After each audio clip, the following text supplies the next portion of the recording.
کیا ہم دوسروں کو معاف کرتے ہیں؟ اور دوسروں کو معاف کرنا کیوں ضروری ہے؟ ایک رحم دل آسمانی باپ کے فرزند ہونے کے باوجود ہم انسان اکثر اس کے رحم کی نقل کرنے میں ناکام ہو جاتے ہیں۔ مشرف بیٹے کی تمثیل کے دوسرے حصے میں مسیح یسوع نے یہودیوں کے مذہبی پیشواؤں کی خراب اور ریاکارانہ ذہنیت کو بے نقاب کیا۔ اس مشرف بیٹے کی جو تمثیل ہے اس میں باپ خداوند خدا کی نمائندگی کرتا ہے جو اپنے تائب بیٹے کو معاف کر دینے کے لیے تیار تھا، تاہم اس کھوئے ہوئے لڑکے کا بڑا بھائی جس نے فقیہوں اور فریسیوں کی بھرپور عکاسی کی، اس سارے معاملے میں اپنے چھوٹے بھائی کو خاندان میں دوبارہ خوش آمدید کہنے اور قبول کرنے کو بالکل راضی نہیں تھا۔ کلام الہی میں لکھا ہے کہ بس وہ خوشی منانے لگے، لیکن اس کا بڑا بیٹا کھیت میں تھا۔ جب وہ گھر کے نزدیک پہنچا تو گانے بجانے ناچنے کی آواز سنی اور ایک نوکر کو بلا کر پوچھا، یہ کیا ہو رہا ہے؟ اس نے کہا، تیرا بھائی آ گیا ہے اور تیرے باپ نے پلا ہوا بچڑا ذبح کر لیا ہے کیونکہ اسے بلا چنگا پایا۔ وہ غصے ہوا اور اندر جانا نہ چاہا۔ ہم اس بات کو جب پڑھتے ہیں تو مسیح یسوع کی جو یہ پیش کردہ تمثیل ہے، اس میں مصرف بیٹا ہی مسائل کا شکار نہیں تھا، بلکہ جن بیٹوں کی تصویر کشی کی گئی ہے وہ دونوں ہی کھو گئے تھے۔ ایک ناراستی کی وجہ سے جس نے اسے ذلیل کر کے دکھایا، اور دوسرا اپنی شخصی راست بازی کے سبب سے جس نے اس کی عقل پر پردہ ڈال دیا۔ ذرا غور کریں، مشرف بیٹے کے بڑے بھائی نے نہ صرف خوشی منانے سے انکار کیا بلکہ غصے بھی ہوا اور اندر جانا نہ چاہا۔ یونانی متن میں یہاں غصے سے مطلب شدید جذبات کا اظہار نہیں بلکہ ذہن کی مستقل الجھن کا مفہوم پیش کیا گیا ہے، یعنی اس نے اپنے بھائی کے خلاف دل میں کینہ اور حسد پیدا کر لیا اور محسوس کیا کہ کسی ایسے شخص کی واپسی کا جشن منانا واجب نہیں جو اپنا گھر یا رشتہ دار چھوڑ کر پردیس چلا گیا ہو۔ مشرف بیٹے کا بڑا بھائی ان لوگوں کی خوب نمائندگی کرتا ہے جو گنہگاروں کے لیے مسیح یسوع کی محبت اور توجہ سے ناراض ہو جاتے تھے۔ اپنی راست بازی پر فخر کرنے والے ان ریاکاروں پر یسوع مسیح کے رحم کا کوئی اثر نہیں ہوا، اور نہ ہی انہوں نے ویسی خوشی کا اظہار کیا جو کسی گنہگار کے توبہ کرنے اور معافی پانے پر آسمان میں خدا کے فرشتوں کے درمیان ہوتی ہے، بلکہ اس کے بجائے یسوع کا رحم دیکھ کر وہ اکثر مشتعل ہو جاتے اور اپنے دل میں برے خیال باندھنے لگتے۔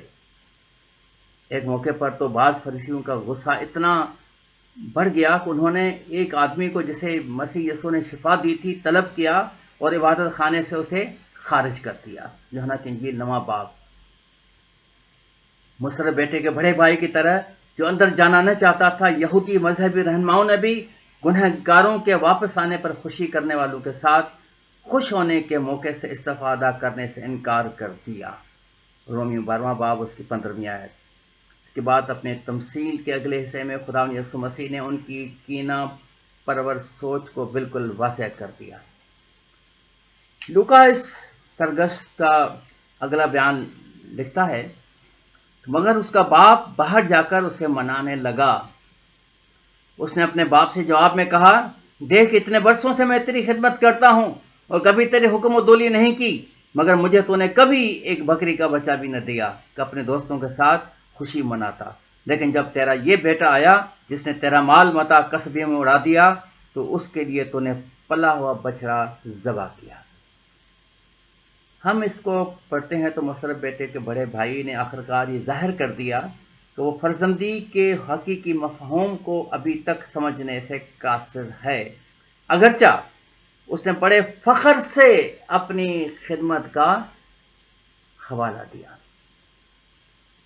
تاہم اس نے اپنے باپ کا بیٹا ہونے کے ناطے خدمت انجام نہ دی بلکہ ایک نوکر کے طور پر اسے دنیاوی مالک سمجھتے ہوئے کام کیا۔ یہ درست ہے کہ اس کے بڑے بیٹے نے بھی کبھی بھی گھر نہیں چھوڑا تھا، نہیں اپنے باپ کی حکم عدولی کی تھی، تاہم کیا یہ وہ محبت ہے جو وہ فرمان برداری کے ساتھ کر رہا تھا؟ کیا اسے اپنے باپ کی خدمت سے حقیقی خوشی حاصل ہوئی تھی، یا اس کے برعکس محض اس کی وجہ سے خود کو اچھا بیٹا ظاہر کر رہا تھا؟ وہ کہتا ہے دیکھ میں اپنے فرائض کس طرح سے خوش اسلوبی سے انجام دیے ہیں۔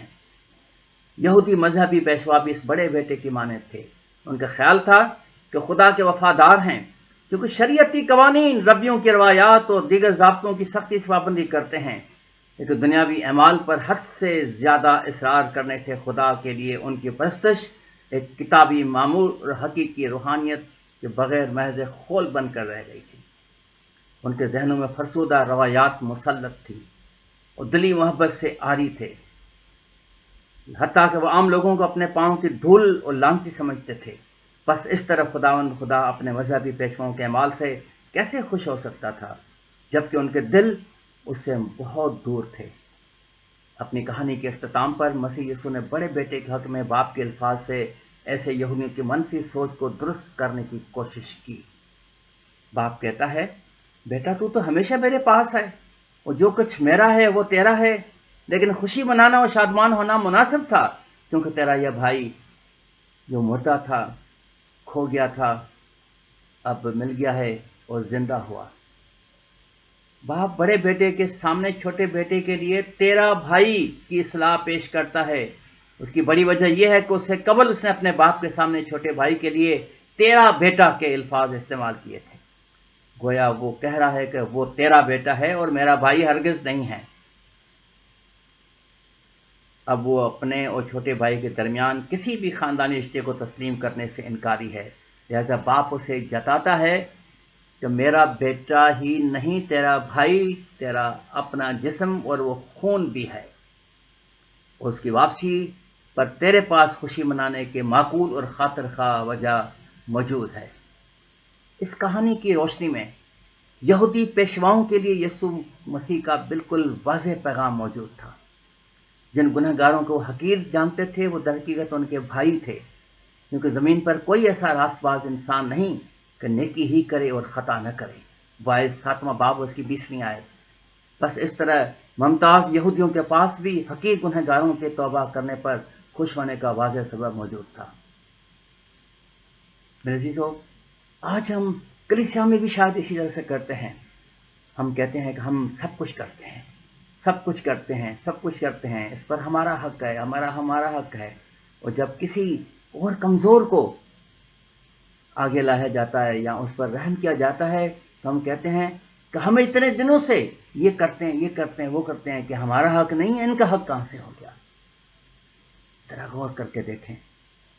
باپ کی التجا کے بعد کہانی ایک دم ختم ہو جاتی ہے۔ ایسا لگتا ہے کہ باپ کی تمام تر کوشش کے باوجود اس کے بڑے بیٹے نے اندر جانے اور خوشی میں شامل ہونے سے صاف انکار کر دیا۔ تاہم اسے یہ بھی بخوبی ظاہر ہو جاتا ہے کہ یسوع اپنے سامعین کو یہ دعوت دے رہا ہے کہ وہ اس تمثیل کا نتیجہ خود ہی اخذ کریں۔